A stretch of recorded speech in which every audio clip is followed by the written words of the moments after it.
नमस्कार मित्रों, मैं डॉक्टर आईपी सिंह। कक्षा 10 के विद्यार्थी जो मेरे अपने विद्यालय में कोचिंग ले रहे हैं, उनके लिए हिंदी साहित्य का प्रश्न पत्र तैयार करा रहा था। तो मैंने सोचा कि कुछ और बच्चे भी इसका लाभ उठा लें, तो उनके लिए एक वीडियो निबंध का बनाया है, वो आपके लिए भी प्रस्तुत कर रहा हूँ। ध्यान रखें कि निबंध जो आता है वो 300 से 350 शब्दों में पूछा जाता है। तो मान के चलें कि एक बच्चा औसतन 7 या 8 शब्दों की पंक्ति लिखता है, तो 40 से 45 या 50 पंक्ति में इसका उत्तर आना चाहिए। दूसरा, ध्यान रखें कि निबंध के लिए टॉपिक प्रश्न पत्र निर्माता देता है, उसी के अंतर्गत आपको निबंध पूरा करना है। लेकिन फिर भी मेरा आग्रह है कि अभी तैयारी जो करें वो टॉपिक आप खुद बनाएं, क्योंकि ऐसे में आप ये कल्पना कर सकेंगे कि किस निबंध के किस टॉपिक में हमें क्या लिखना है। और इसके लिए भी एक विशेष पद्धति आप अपनाएं कि नए पेज से निबंध शुरू करें। सबसे ऊपर उसकी हेडिंग डाल करके रूपरेखा डालें, वो पॉइंट्स जिसके अंतर्गत आपको निबंध लिखना है, इसको ब्लूप्रिंट बोलते हैं। और इसके बाद एक पंक्ति खींच दीजिए, जैसे यहाँ खींची गई है, ये पंक्ति खींच करके और नीचे आप निबंध शुरू करिए। तो 40 से 45 पंक्तियाँ। तो एक बार मेरे साथ तैयार करिए। और इसको कैसे तैयार करना है आपको कि एक बार आप इस निबंध को मेरे साथ पढ़िए और इसके बाद एक बार उतार लीजिए, और उतार करके मौका मिले तो सोच करके फिर लिख लीजिए, आपका निबंध तैयार हो जाएगा अगर ये परीक्षा में आता है। तो चलिए तैयार करते हैं। सड़क सुरक्षा जीवन रक्षा, इसके टॉपिक हमने कल्पना किए हैं। नंबर 1 प्रस्तावना, नंबर 2 यातायात का महत्व, नंबर 3 यातायात के विविध संसाधन, नंबर 4 यातायात से जुड़ी विसंगतियां, नंबर 5 भावी संभावनाएं, नंबर 6 सुरक्षा के उपाय, नंबर 7 निष्कर्ष। ये बिंदु जो है आपको प्रश्न पत्र निर्माता देगा। इसके बाद आपको निबंध लिखना कैसे, पहले उसका शीर्षक डाल लीजिए और दिए गए टॉपिक जो सब टॉपिक है उनको एक एक करके लिखते जाइए और व्याख्या करते जाइए। तो पहला है प्रस्तावना। गतिशीलता के चलते व्यस्तता जन्य आधुनिक युग में रिश्ते निभाने की परंपरा तो मजबूत हुई ही है, जीविका, मनोरंजन, शिक्षा आदि के लिए भी लोग घरों से बाहर भी निकलने लगे हैं। लेकिन दुर्भाग्य यह है कि इस गतिशीलता ने मन की स्थिरता या संयम को समाप्त सा कर दिया है। फलतः चतुर्थी की एक अजीब सी भागम भाग दिखाई पड़ने लगी है, जिसके कारण आए दिन हृदय विदारक दुर्घटनाएं देखने सुनने को मिल जाया करती हैं। तो प्रस्तावना में आपको भूमिका बनानी है। फिर दूसरा, यातायात का महत्व। वस्तुतः मनुष्य एक सामाजिक प्राणी है और परिवार से जुड़कर रहना उसकी मजबूरी। जीविका की तलाश, मनोरंजन या रिश्तों के निर्वाह सदृश न जाने कितनी अपेक्षाओं के चलते उसे घर से बाहर निकलना पड़ता है। ऑटोमोबाइल ने इस हेतु उसे भरपूर सामर्थ्य भी प्रदान कर दी है। इस कारण दूरियां सिमट गई हैं, जिससे आम लोगों की जीवन शैली में भी आमूलचूल परिवर्तन आ गया है। यातायात के नए संसाधनों से आम जीवन की न जाने कितनी परंपरागत, इसे चाहे तो पुरानी भी लिख दें, विसंगतियां शिथिल पड़ी हैं या समाप्त हो गई हैं। नंबर 3 यातायात के विविध संसाधन।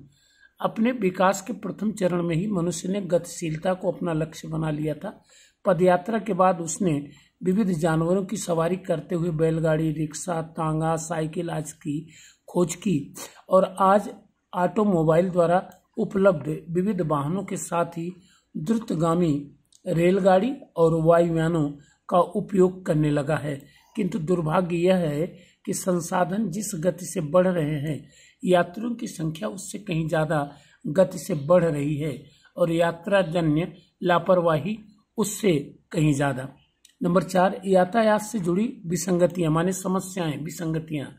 बढ़ती गतिशीलता ने सड़क सुरक्षा के निरापद होने पर प्रश्न चिन्ह खड़ा कर दिया है। आए दिन घटित हो रही विकट दुर्घटनाएं देखने सुनने को मिल जाती हैं। यातायात नियमों की अवहेलना, मस्ती, असावधानी और दुस्साहस प्रभृति संदर्भ इसके लिए मूल उत्तरदायी कारण माने जा सकते हैं। साथ ही आवारा पशु, घनी आबादी, घटिया निर्माण भी कम जिम्मेदार नहीं। अब 5वां टॉपिक भावी संभावना, मैंने कल क्या हो सकता है।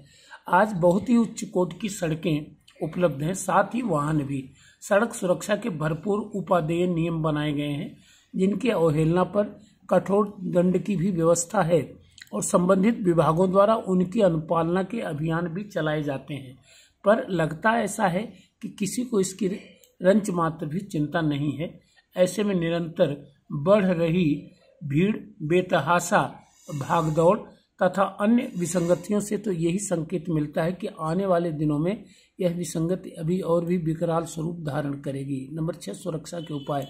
सड़क सुरक्षा की विसंगतियां देश के जन जन से जुड़ी हुई हैं, अतः इनके निवारण हेतु व्यापक जन जागरण आवश्यक है। निर्धारित सीमा से अधिक गति, अनुपयोगी वाहनों का उपयोग, हेलमेट या सीट बेल्ट का प्रयोग न करना, वाहन चलाते समय मोबाइल का प्रयोग, यातायात नियमों की अवहेलना तथा जानकारी के अभाव के साथ ही नशा, आवारा पशु और घटिया निर्माण जैसी बहुत सी विसंगतियां इसके लिए जिम्मेदार मानी जा सकती हैं। एक विसंगति और भी है, वह यह कि 21वीं सदी में भी मध्यकाल के यातायात के संसाधन भारतीय सड़कों पर गतिशील हैं। यद्यपि हर राज्य में इसके सफल संचालन हेतु अनेक विभाग कार्यरत हैं, परंतु सत्य यह भी है कि जोश में होश खोने वाले इनकी कोई परवाह ही नहीं किया करते। फिर भी यातायात नियमों की कठोरता से पालन कराने की चेष्टा तथा व्यापक जन जागरण अभियान से इस विसंगति पर एक सीमा तक काबू पाया जा सकता है। अंतिम निष्कर्ष, हमारा मानना क्या है? तो इस यथार्थ में कोई संदेह नहीं कि मनुष्य वस्तुतः सुख शांति की जिंदगी जीना चाहता है, परंतु यह भी सत्य है कि इसी तथाकथित सुख शांति के लिए वह जीवन की परवाह न करने वाला दुस्साहस भी किया करता है। जीवन के लगभग हर क्षेत्र में, अतः सड़क पर चलते समय भी इसे रोकने की जिम्मेदारी फिलहाल सरकार की मानी तो जा सकती है, जिसके द्वारा एक सीमा तक कठोर नियम बनाकर जन जागरण के अभियान भी समय समय पर चलाए जाते हैं, लेकिन अंत में वही है ढाक के 3 पात। अतः एक बार व्यापक धरातल पर इसे रोकने की क्रियान्विति करनी चाहिए और कठोरता के साथ। सावधानी हटी तो दुर्घटना घटी या घर पर बच्चे आपकी प्रतीक्षा में हैं जैसे नारे सही तो हैं, पर यदि सचमुच अमल में लाए जाएं तो इस विसंगति पर एक बड़ी सीमा तक काबू पाया जा सकता है। तो मित्रों, एक संभावित निबंध का प्रारूप आपके सामने मैंने प्रस्तुत किया, लगभग 500 शब्दों का है। अच्छा लगे तो लाइक करें, सब्सक्राइब करें। अगले वीडियो में आपसे फिर मिलते हैं। थैंक यू, धन्यवाद।